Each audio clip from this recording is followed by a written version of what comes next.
The warning lights flashed red across the control room. Captain Jake Morrison gripped his chair as the ship shook violently. Sparks flew from broken panels, and the smell of burning metal filled the air. "Engine 3 is gone," shouted Pete Collins from his position at the engineering station. His hands moved quickly over the controls, trying to stop the damage. "I can't hold it much longer." Dr. Lisa Harper looked up from her research station, her face pale. "How bad is it?" she asked, though she already knew the answer from the fear in everyone's eyes. "Bad enough," Jake replied, his voice steady despite the chaos around them. "All hands, prepare for emergency landing. This is not a drill." The ship continued to fall through the atmosphere of the unknown planet below. Through a main viewing screen, they could see green forests stretching in every direction. Tall trees rose like giants from the ground, their tops lost in the clouds above. In the back of the control room, 3 alien crew members worked at their own stations. Zeph, whose body looked like living crystal, stood perfectly still despite the shaking ship. Their crystalline form caught the emergency lights, creating rainbow patterns on the walls. Cora, walking on 4 legs with metal parts attached to their body, moved between control panels. Their technological implants beeped and flashed as they tried to send messages to their homeworld. "My people will know we are in trouble," Cora said in their mechanical voice. "Help will come soon." Vex floated in their special suit, a cloud of gas held together by advanced technology. "The Helix Coalition has the best rescue ships in the galaxy," Vex said through their voice box. "We just need to survive until they arrive." Jake nodded, but kept his attention on the approaching ground. "Pete, can you give me anything to slow us down?" "Working on it," Pete replied, sweat running down his face. "I'm trying to restart Engine 2, but the power systems are failing." The ship broke through the tree line with a terrible sound of breaking branches and tearing metal. Jake felt his stomach drop as they crashed through layer after layer of thick forest. Trees as wide as buildings scraped against the hull, their ancient bark leaving deep scratches in the metal. Finally, with the impact that threw everyone against their safety straps, the ship came to rest. The sudden silence felt strange after so much noise. Smoke drifted through the control room, and several panels had gone completely dark. "Is everyone alive?" Jake called out, releasing his safety straps and standing up carefully. "I think so," Lisa answered, checking herself for injuries. A small cut on her forehead was bleeding, but she seemed otherwise fine. Pete was already moving toward the damage control station. "The main engines are destroyed," he reported. "We're not flying anywhere in this ship." The 3 aliens had also survived the crash. Zeph's crystal body showed a few small cracks, but they assured everyone that these would heal with time. Cora's mechanical parts sparked occasionally, but their main systems still worked. Vex's containment suit had held together, keeping their gas form stable. "We need to check the outside," Jake said, moving toward the airlock. "See what kind of world we've landed on." The airlock opened with a hiss, and fresh air flowed into this ship. It smelled of growing things, rich earth, and clean water. Jake stepped outside first, followed by the others. They had crashed in a clearing created by their own landing. Around them, trees rose so high that their tops disappeared into the mist above. The trunks were wider than houses, their bark dark and deeply grooved. Smaller plants grew between the giant trees, creating a thick carpet of green. "The air is good," Lisa said, checking her instruments. "Oxygen levels are perfect for humans. Temperature is comfortable, too." "My sensors show the same," Cora added, their implants flashing as they gathered information. "This world can support all our species." Jake walked around the crashed ship, examining the damage. The hull was cracked in several places, and one entire section had been torn away. "We're not fixing this anytime soon," he said. We need to think about survival. Zeph moved to a clear area and began setting up communication equipment they had salvaged from the ship. I will contact the Helix Coalition, they said, their crystal voice ringing like bells. They will send rescue ships as soon as they receive. Our signal? How long will that take? Jake asked. Perhaps a few days, Zeph replied. A week at most. Our technology is very advanced. Cora was also setting up equipment, their forelegs moving in perfect coordination. My people have the fastest ships in known space, they said. When they learn of our crash, they will come immediately. Vex floated nearby, their gas forms swirling slowly inside their suit. The 3 of our species have defense agreements, they explained. Any of our fleets will rescue all of us. Jake looked at Lisa and Pete. He could see they were thinking the same thing he was. Rescue might come quickly, or it might take much longer than the aliens expected. Either way, they needed to be ready.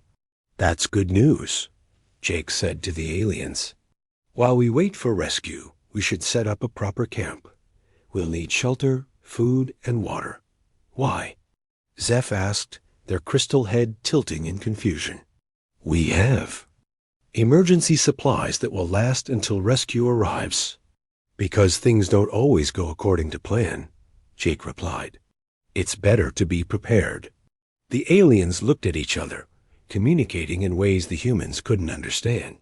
Finally, Cora spoke very well. We will establish a camp near the ship. When rescue arrives, we will be easy to find. Over the next few hours, they set up a basic camp in the clearing. The aliens arranged their communication equipment in a careful pattern, creating a signal that would be visible from space. They also organized the emergency supplies they had saved from the ship, calculating exactly how long the food and water would last. The humans worked on different preparations. Lisa began collecting samples of local plants and soil, testing them for safety. Pete examined the wreckage more carefully, looking for useful parts and tools. Jake studied the forest around them, noting possible sources of water and food. As the sun set on their first day, the 2 groups sat around a small fire Pete had built. The aliens were confident that rescue would come soon, and they spent time adjusting their communication equipment and sending regular signals. The humans were quieter, each lost in their own thoughts. They had survived the crash, but Jake knew this was just the beginning. The forest around them was beautiful but unknown. They would need to learn its secrets if they wanted to survive whatever challenges lay ahead. In the distance, strange sounds echoed through the trees as the planets. Night creatures began to stir. The real test of their survival was about to begin. 3 days had passed since the crash, and no rescue ships had appeared in the sky. The aliens remained calm, but Jake could see small signs of worry beginning to show. Zeph stood perfectly still beside their communication equipment, sending the same signal every few hours. The crystal being had not moved from that spot, except to recharge their energy from the ship's remaining power cells. The signal is strong, Zeph said when Jake approached. Our people will find us. I'm sure they will, Jake replied, though he kept his real thoughts to himself. But it might be good to have a backup plan. Cora looked up from their own equipment, their mechanical parts whirring softly. Backup plan for what? Our rescue fleets are the fastest in the galaxy. They are probably already on their way. Maybe, Jake said, but this planet wasn't on any of our maps. It might take them time to find us, even with your signals. Vex floated over to join the conversation, their gas forms swirling slowly inside their containment suit. You worry too much, human Jake. Our 3 species have been traveling between stars for thousands of years. We know how to handle emergencies. Jake nodded politely, but walked away to find Lisa and Pete. He found them at the edge of the clearing, where Lisa was examining some strange plants growing near the base of a massive tree. Find anything interesting? Jake asked. Lisa looked up, her face excited, more than interesting. These plants are edible, and they grow all over this area. The soil is rich, and there's a clean stream about half a mile that way. She pointed. Deeper into the forest. Pete was studying the huge tree itself. Jake, you need to see this, he said, leading them around to the other side of the giant trunk. Look at this. There was a natural opening in the tree, as if something had hollowed out the inside. Pete shined his flashlight into the gap, and the beam disappeared into a vast empty space within the tree. It's completely hollow, Pete said, his voice echoing slightly. And it's huge in there. Lisa knelt down to examine the opening more closely. This is incredible, she said. The tree is still alive and healthy, but the entire center has been hollowed out naturally. How is that possible? Jake asked. I think it's some kind of symbiotic relationship, Lisa explained. There are organisms that eat the dead wood inside the tree, but they leave the living parts alone. It keeps the tree healthy while creating these hollow spaces. Pete was already thinking like an engineer. The space inside is bigger than our ship, and it's protected from weather, hidden from view, and the living wood would insulate it perfectly. Jake understood immediately. It would make a perfect shelter. Better than perfect, Pete said. With some work, we could make it into a real home. They returned to the main camp to share their discovery.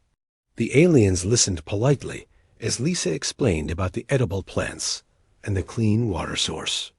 They nodded when Pete described the hollow tree and its potential as a shelter.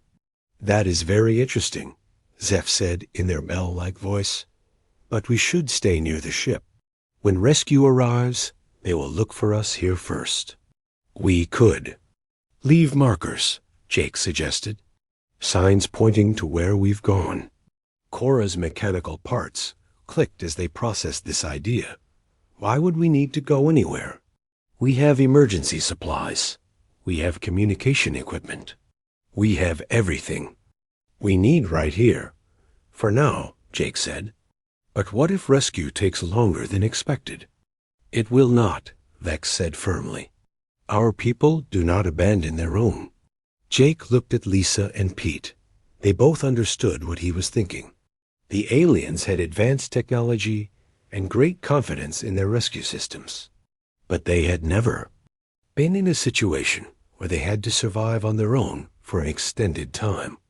We're going to explore the area more, Jake announced. Learn about this world while we wait. Do as you wish, Zeph said, returning to their communication equipment. We will maintain the signal and wait for rescue. Over the next few days, the two groups began to follow different strategies. The aliens stayed close to the ship, carefully rationing their emergency supplies and maintaining their equipment. They created a schedule for sending signals and took turns monitoring for any response from their fleets. The humans, meanwhile, spent their time exploring the forest. Lisa mapped the area around their crash site, marking sources of food and water. She discovered that many of the local plants were not only edible but nutritious. She also found natural medicines growing in the understory of the giant trees. Pete focused on the hollow tree they had discovered. He spent hours inside the massive space, measuring and planning. The hollow was even bigger than they had first thought, with multiple levels created by the tree's natural growth patterns. Jake divided his time between helping Lisa and Pete, but also learning the rhythms of the forest. He studied the weather patterns, learned which areas were safer, and began to understand how the ecosystem worked. The aliens watched these activities with growing confusion. Why do you work so hard? Cora asked one evening as the humans returned from another day of exploration. Rescue will come soon. Maybe, Jake said, but this work isn't wasted. We're learning about this world, and knowledge is always useful. Your species is very strange, Vex observed. You prepare for problems that may never happen. And your species is very trusting, Pete replied with a smile. You assume everything will work out perfectly. As the days passed, small tensions began to appear. The aliens grew more frustrated with the lack of response to their signals. They checked and rechecked their equipment, sent stronger signals, and tried different frequencies. Nothing seemed to work. The humans, however, were growing more comfortable in their new environment. Lisa had identified dozens of edible plants, and had even found some that tasted quite good. Pete had begun making detailed plans for converting the hollow tree into a livable space. Jake had mapped several square miles of the forest and found multiple water sources. "I don't understand," Zeph said one evening, their crystal form flickering with stress patterns. "Our signals are perfect. The equipment is working correctly. Why haven't they found us?" "Maybe they're looking in the wrong place," Lisa suggested gently. "This planet wasn't on any of our charts. They might not even know it exists." "That's impossible," Cora said, their implants flashing rapidly. "Our navigation systems are perfect.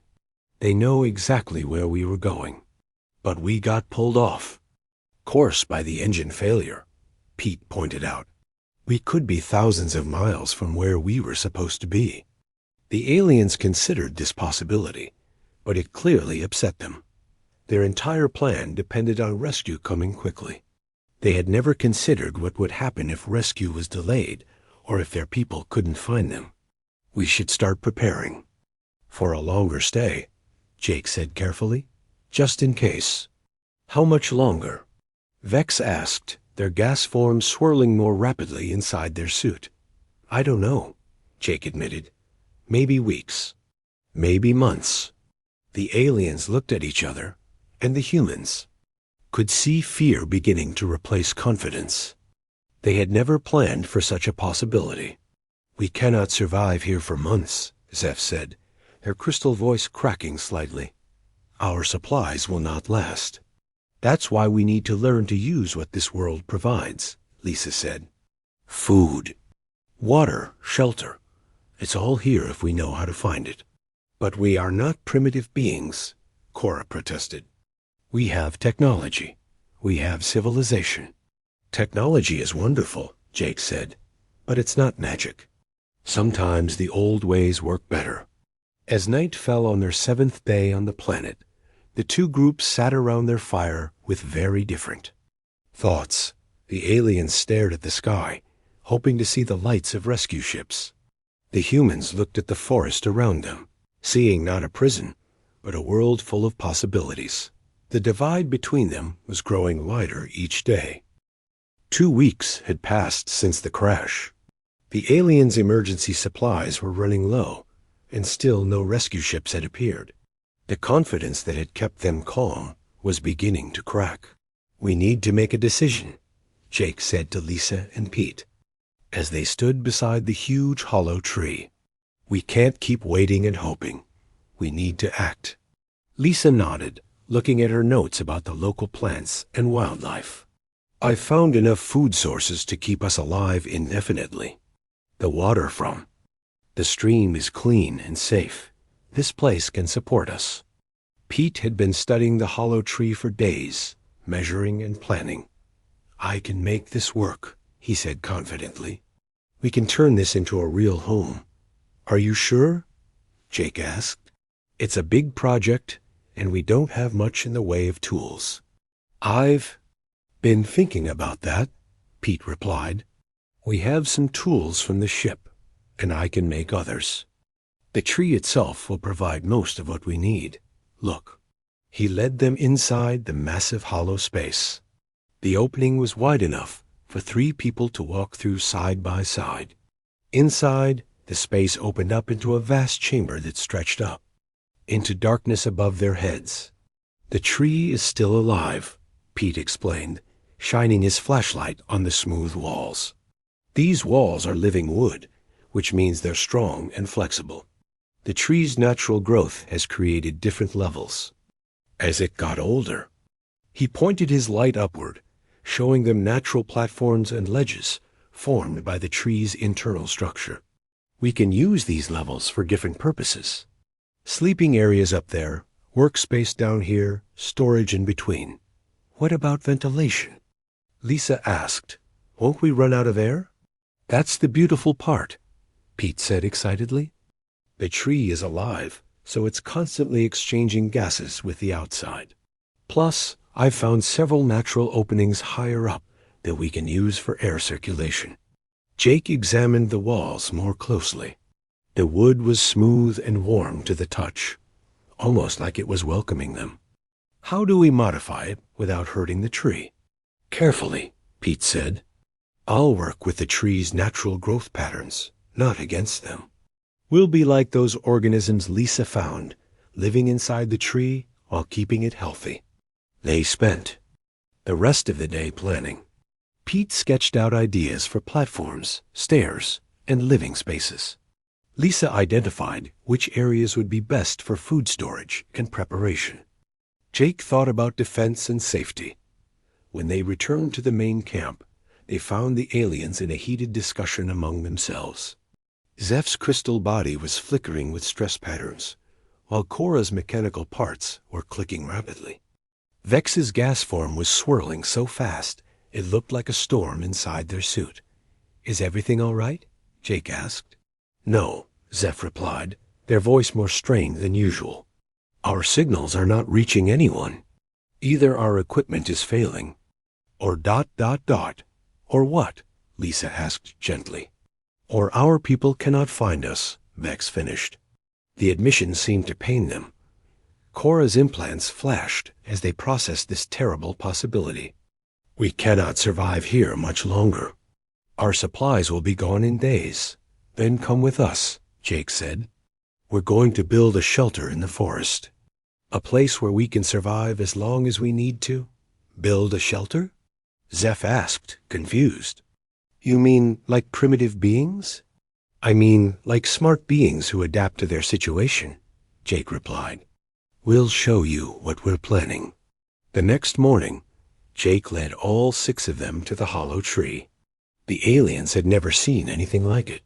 They walked around the massive trunk, studying the natural opening with wonder. It's incredible, Cora admitted, their mechanical voice softer than usual. How did this happen? Lisa explained about the symbiotic organisms and the tree's natural growth patterns. It's like nature designed this space specifically for shelter. Pete showed them his plans for the interior modifications. We'll create multiple levels, each with a specific purpose. The tree will provide insulation, protection from weather, and even some of our food through its natural systems.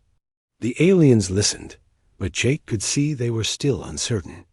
This seems very complicated, Vex said, and we still don't know if rescue will come. Which is exactly why we need to do this, Jake said. If rescue comes tomorrow, great. If it takes months, we'll be ready. But we are not builders, Zeph protested. We are explorers and scientists. We have never done such work. Then you'll learn, Pete said simply. We'll teach you, and you can help us with your knowledge of energy systems and biology. Over the next few days, the humans began their ambitious project. They started by carefully cleaning out the hollow space, removing dead wood and debris. While being careful not to damage the living walls, Pete rigged up a pulley system using cables salvaged from the ship.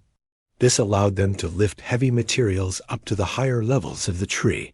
He also created a ventilation system that used the tree's natural air currents to keep fresh air flowing throughout the space. Lisa worked on understanding the tree's biology more deeply. She found that the tree had a complex root system that could filter and purify water. By carefully tapping into this system, they could have clean water flowing directly into their shelter. Jake organized the work like a military operation. He assigned tasks, managed supplies, and made sure everyone stayed safe. He also began creating defenses around their new home, using the forest's natural barriers to protect them from any dangerous wildlife that the aliens watched with growing fascination. Despite their initial reluctance, they began to see the ingenuity in the humans' approach. You are using the tree's own systems, Zeph observed as Lisa showed them the water filtration setup. "This is very efficient." "It's more than efficient," Lisa replied. "It's sustainable. We're not fighting against nature.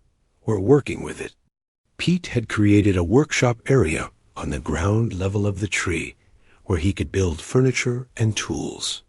Using salvaged materials from the ship and wood from fallen branches, he began crafting chairs, tables, and sleeping platforms.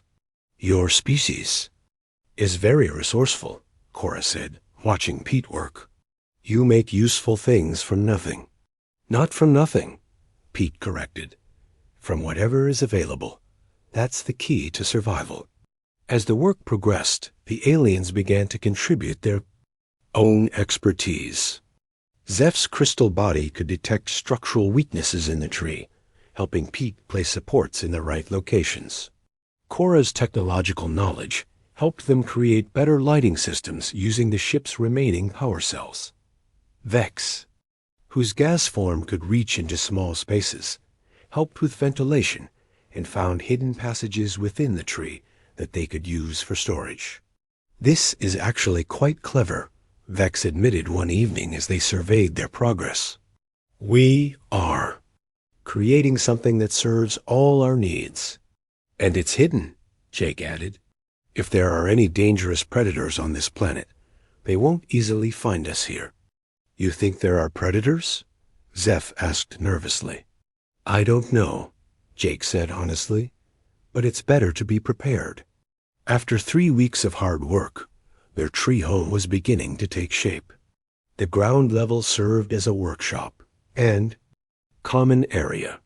The first platform above had sleeping quarters for all 6 of them. The second level was used for food storage and preparation. The third level, near the top of the hollow space, was an observation deck where they could watch the forest and the sky. Pete had even created a system for collecting rainwater, using the tree's natural funnel shape to channel water into storage containers. The whole structure was connected by a spiral staircase that followed the tree's natural growth patterns. "It's like a castle," Lisa said one evening as they sat on the observation deck, watching the sunset through the forest canopy. "But better, because it's alive." The aliens had to admit that the humans' approach was working. They were comfortable, safe, and well-fed. The treehouse had everything they needed to survive indefinitely. "Perhaps," Zeph said quietly, "we were too dependent on our technology." "Technology is wonderful," Jake replied, "but it's not everything. Sometimes the best solutions come from working with the world around you." "Your species learns quickly," Cora observed. "You studied this world and adapted to it in just a few weeks." "We had to," Pete said. "That's what humans do. We adapt." Down below, their communication equipment continued to send signals into space, hoping for rescue. But up in their tree home, the 6 survivors had created something that was more than just shelter.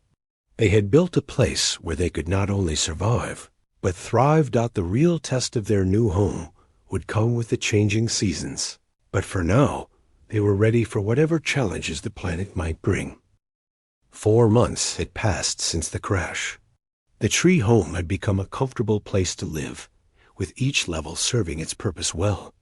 The humans had settled into a routine of maintenance, food gathering, and exploration. The aliens had gradually learned to appreciate their new way of life. But now the weather was changing. "The temperature has dropped 10 degrees in the last week," Lisa reported as she checked her instruments. "And look at those clouds." Through the opening in their tree home, they could see dark clouds gathering on the horizon. The wind was picking up, making the forest around them sway and creak. "Seasonal change," Jake said, studying the sky. "Winter is coming." Zeph's crystal body flickered with concern. "Our basic shelter near the ship will not survive harsh weather." "Good thing we're not living there anymore," Pete said. But he was also worried. Even their tree home would be tested by whatever winter brought to this world. Cora's mechanical parts clicked as they processed weather data. My sensors show a major storm system approaching. Very strong winds, heavy precipitation, and much colder temperatures. How much colder? Jake asked. Perhaps freezing, Cora replied, and the storm may last several days. The aliens had kept some of their equipment and supplies at the original crash site, still hoping for rescue. They had also maintained their communication systems there, sending regular signals into space. We need to bring everything to the tree, Jake decided. We can't afford to lose any supplies. They spent the next day moving everything they could salvage from the ship to their tree home. The work was hard, but necessary. By evening, they had relocated all their essential supplies and equipment. That night, the storm hit. The wind howled through the forest with incredible force. Trees that had stood for centuries bent and swayed like grass. Rain pounded down so hard it sounded like drums on the forest floor. Inside their tree home, the 6 survivors huddled together on the main platform. The living walls of their shelter groaned and flexed, but held strong. Pete had built well, working with the tree's natural strength rather than against it. The tree is moving, Vex observed, their gas forms swirling nervously inside their suit. Is this normal? It's perfect, Lisa said, watching the walls flex slightly. The tree is designed to bend with the wind. If it were rigid, it would break. Like our species, Zeph said quietly. We were too rigid, too dependent on our technology. Outside, they could hear the crash of falling trees and the sound of branches breaking. The storm was destroying parts of the forest, but their tree home remained safe. Our old shelter would never have survived this, Cora admitted. It was too exposed. Too weak. Human thinking, Pete said. We don't just survive, we adapt. The storm lasted 3 days. When it finally passed, they emerged to find a changed world. Many trees had fallen, creating new clearings in the forest. The stream had swollen to twice its normal size, and the temperature had dropped significantly. It's beautiful, Lisa said, looking at the frost-covered landscape, but much more dangerous. Winter on this world was harsh. The days grew shorter, and the nights were bitter cold. Snow fell regularly, blanketing the forest in white. Many of the plants they had relied on for food went dormant or died back, but the humans had prepared for this. They had stored food in the upper levels of their tree home, where the tree's natural insulation kept everything from freezing. They had also learned to preserve local plants and even found some that grew better in the cold. The aliens, however, struggled with the new conditions. Zeph's crystal body, which had always been perfectly stable, began to develop stress fractures. In the cold, Cora's mechanical implants froze up regularly, requiring constant maintenance. Vex's containment suit worked harder to keep their gas form stable in the changing temperatures. I don't understand, Zeph said one evening, their crystal voice cracking. Why is this happening to us? Your bodies are adapted to controlled environments, Lisa explained gently. Spaceships, space stations, climate-controlled planets. You've never had to deal with natural weather changes. But you humans seem fine, Cora observed. The cold affects you, but you adapt. We evolved on a world with changing seasons, Jake said. Our bodies expect weather changes. We're built for it. Plus, we're working with the tree, Pete added. Look. He showed them how the tree's natural biology helped them survive. The living walls absorbed heat during the day and released it slowly at night. The tree's root system brought up warmer water from deep underground. Even the tree's breathing helped circulate air and maintain temperature. Your species thinks differently, Max said, their gas form moving more slowly in the cold. You see the world as something to work with, not something to overcome. It's more efficient, Lisa said, and more sustainable. As winter deepened, the aliens began to appreciate the tree home even more. Zeph found that the tree's mineral-rich Environment actually helped heal their crystal fractures. The trace elements in the living wood strengthened their structure in ways their advanced technology never could. Cora discovered that the tree's natural bioelectrical field helped there.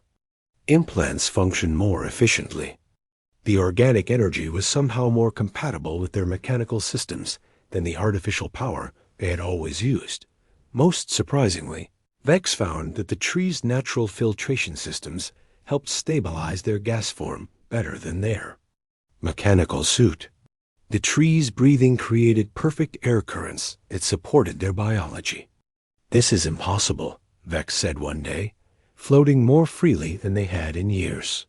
"A primitive tree cannot be superior to our advanced technology." "Maybe it's not about primitive versus advanced," Jake suggested. "Maybe it's about what works." "Your species has a saying," Zeph said, their crystal voice clearer than it had been in months. "If it is not broken, do not fix it." "That's right," Pete said. "Nature has been working on these problems for millions of years. Sometimes the old solutions are the best solutions." The winter also brought other challenges. Food was scarcer, and they had to be more creative about finding nutrition. Lisa discovered that the tree itself provided edible sap that was rich in nutrients. Pete learned to hunt small animals using traps and snares. Most importantly, they learned to work together as a team.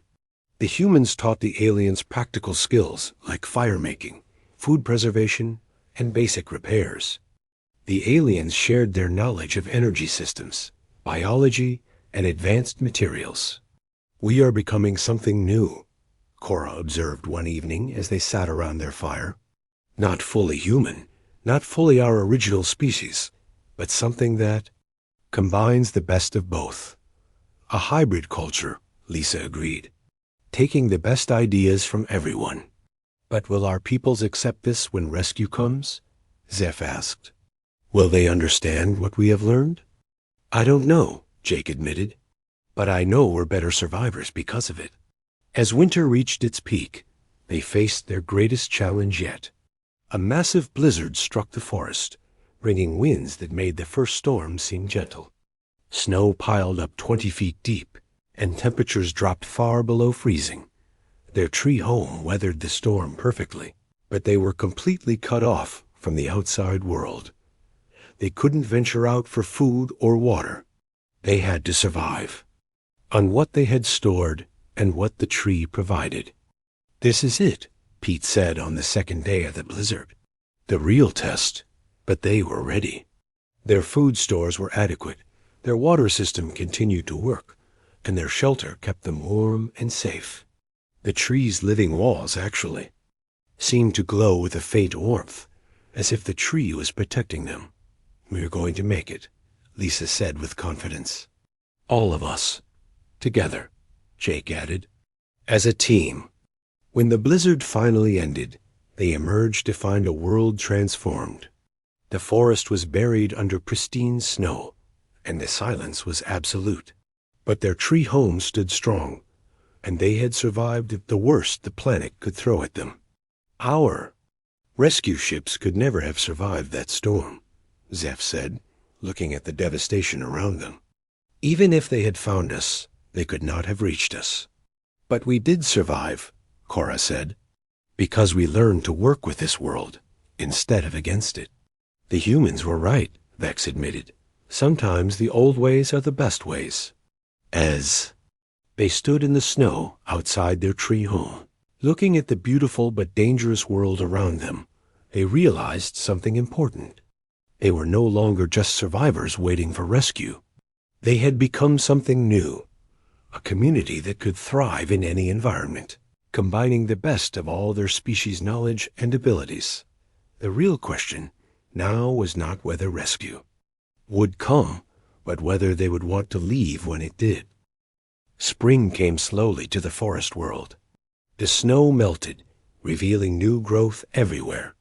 Plants that had seemed dead during winter burst into bloom. The forest was more beautiful than ever, and the 6 survivors had not only survived their first winter, but had learned to thrive. 1 full year, Jake said as he stood on the observation deck of their tree home. We've been here exactly 1 year today. It feels like a lifetime, Lisa said, joining him, but also like it just happened yesterday. Their tree home had grown with them over the months.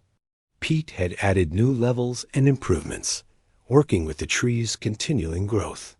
Lisa had cultivated gardens around the base, growing both earth, plants from their emergency supplies and local species she had learned to use. The tree itself seemed to welcome their presence, growing stronger and healthier with their care. The aliens had changed the most.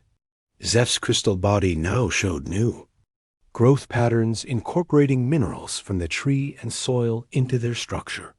The fractures from the winter had healed into beautiful new designs that made them even stronger than before. Cora's relationship with their mechanical implants had evolved too. They had learned to blend their technology with the tree's bioelectrical systems, creating a harmony between artificial and natural that neither species had achieved before. Vex rarely used their containment suit anymore. They had learned to maintain their gas form using the tree's natural air currents, floating freely through their home like a gentle breeze. They were happier and healthier than they had ever been. We should expand, Pete said, climbing up to join them on the observation deck. I've found 3 more hollow trees nearby. We could connect them with bridges, create a whole village in the canopy. A village, Jake repeated, thinking about the idea. Not just a shelter, but a real community. Why not? Lisa asked. We have everything we need here. Food, water, shelter, safety. We could build something amazing. Over the past months, they had established routines that worked for everyone. The humans continued to handle most of the physical work and exploration, while the aliens contributed their advanced knowledge to solve complex problems. They had learned each other's languages, shared their cultures, and created new traditions that belonged to their unique community. But what about rescue? Zeph asked, joining them on the platform. Do we still want to be found? It was a question they had all been thinking about. Their communication equipment still sent signals regularly, but with less urgency than before. They were no longer desperately hoping for rescue. They were living. I don't know, Jake admitted. Part of me wants to see Earth again, to share what we've learned, but part of me never wants to leave this place. My people would not understand what I have become, Cora said, their mechanical voice thoughtful. They would see the changes in me as contamination, not improvement. Mine too, Vex agreed. They would want to fix me, restore me to my original form. They would not understand that I am better now. What if rescue comes and we just choose not to go? Lisa wondered aloud. Before anyone could answer, a sound cut through the morning air. It was mechanical, artificial, completely out of place in their natural world. They all looked up to see lights moving across the sky. Ships, Zeph whispered. Rescue ships? 3 vessels descended through the atmosphere, their engines burning bright against the morning sky. The ships were clearly from different species, one sleek and crystalline like Zeph, one mechanical and efficient like Cora's people, and one that looked unmistakably human. They found us, Pete said, but his voice was flat, not excited. Yes. Jake replied, the question is, what do we do now? The ships landed in the original crash site, now overgrown with a year's worth of plant growth. The 6 survivors climbed down from their tree home and walked through the forest to meet their rescuers. The rescue teams were exactly what they expected. Efficient, professional, focused on extracting their people and leaving as quickly as possible. They had medical equipment, emergency supplies, and transport ready for immediate departure. Commander Davis, the leader of the human rescue team, greeted Jake with military precision. Captain Morrison, it's good to see you alive. We've been searching for months. How did you find us? Jake asked. We picked up your communication signals 3 days ago, Davis replied. Very faint, but we triangulated the source. Are you injured? Do you need immediate medical attention? We're fine, Jake said. Better than fine, actually. Davis looked around at the forest, then at the group of humans and aliens standing together. Where have you been living? We found the crash site, but no sign of habitation. We built a home. Lisa said, in the forest. We can show you. The rescue teams followed them through the trees to their magnificent tree home. The reaction was exactly what they had expected. Shock, confusion, and a kind of disapproval. You've been living in a tree? Asked Commander Thyses, the crystalline leader of Zeph's rescue team. Like primitive beings? Not like primitive beings, Zeph replied, their voice stronger than it had. Been years. Like intelligent beings who learn to adapt. The mechanical commander of Cora's rescue team, designated Unit Prime 7, scanned Cora with obvious concern. Your implants show significant modifications. You require immediate technical restoration. I require nothing, Cora said firmly. My systems are functioning better than ever. The gas form commander leading Vex's rescue team was equally disturbed. You are floating free without proper containment. This is dangerous and unstable.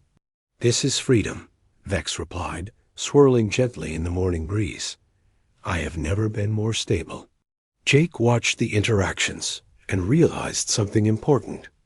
The rescue teams saw only problems to be fixed, people to be restored to their proper state. They couldn't see the growth, the improvement, the community that had been built. We need to talk, Jake said to Commander Davis. All of us together. They gathered in the main common area of the trio. The rescue commanders looked around with barely concealed dismay at the organic architecture, the living walls, the integration of natural and artificial systems. This is impressive, Davis admitted grudgingly, but it's time to go home. You've done well to survive, but your ordeal is over. What if we don't want it to be over? Lisa asked quietly. Don't want. What to be over? Commander Thyses asked, their crystal form flickering with confusion. What if we want to stay? Pete said. What if we've built something here that's worth keeping? The rescue commanders looked at each other with concern. This was clearly not the reaction they had expected. You've been isolated too long, Unit Prime 7 declared. You are experiencing a form of psychological adaptation that clouds your judgment. Our judgment is perfectly clear, Jake said. We've learned things here, important things, about cooperation, about working with natural systems, about combining the best aspects of different species. You've learned to survive, Davis said. But survival isn't living. You have families, careers, lives to return to. And we will, Jake said. Some of us will. But some of us have found something new here. Over the next few hours, they showed the rescue teams everything they had built. The sustainable food systems, the natural water purification, the bioelectrical integration, the weather-resistant architecture. They demonstrated how they had learned to combine human adaptability with alien technology to create something neither species could have achieved alone. Slowly, some of the rescue team members began to understand. A few even seemed impressed, asking technical questions about how various systems worked. This is remarkable, admitted Dr. Wong, the human team's biologist. You've created a sustainable ecosystem that supports multiple species. The bioelectrical integration is unlike anything we've seen, acknowledged Tech Analyst 12 from Cora's team. It should not work, but clearly it does. The atmospheric management is genuinely innovative, added Flow Commander Mist from Vex's rescue team. We could learn from this. But the commanders remained skeptical. Whatever you've learned here, Davis said, can be studied properly in controlled environments. You don't need to stay in the wilderness to continue your research. Yes, we do. Zeph said, their crystal voice ringing with certainty. Because this isn't just about research. It's about a new way of living. As the day wore on, the 6 survivors had to make their choices. The rescue ships would leave soon, and anyone who wanted to go had to decide now. Lisa was the first to speak. I'm staying, she said. I've found my life's work here. I want to continue studying this ecosystem, continue building this community. I'm staying too, Pete said. I've never built anything as important as this. I want to see how far we can take it. Jake looked at his 2 friends, then at the aliens who had become his family. I'll go back, he said finally, but only temporarily. I want to report what we've learned, try to get official support for what we're building here. Zeph considered their options carefully. I will return to my people, they decided, but I will advocate for establishing a research station here. Others should have the chance to learn what we have learned. Cora's decision was similar. My people need to see these bioelectrical innovations. I will return, but I will work to bring others here. Vex floated silently for a long time before speaking. I cannot leave, they said finally. For the first time in my existence, I am truly free. I will stay and help build.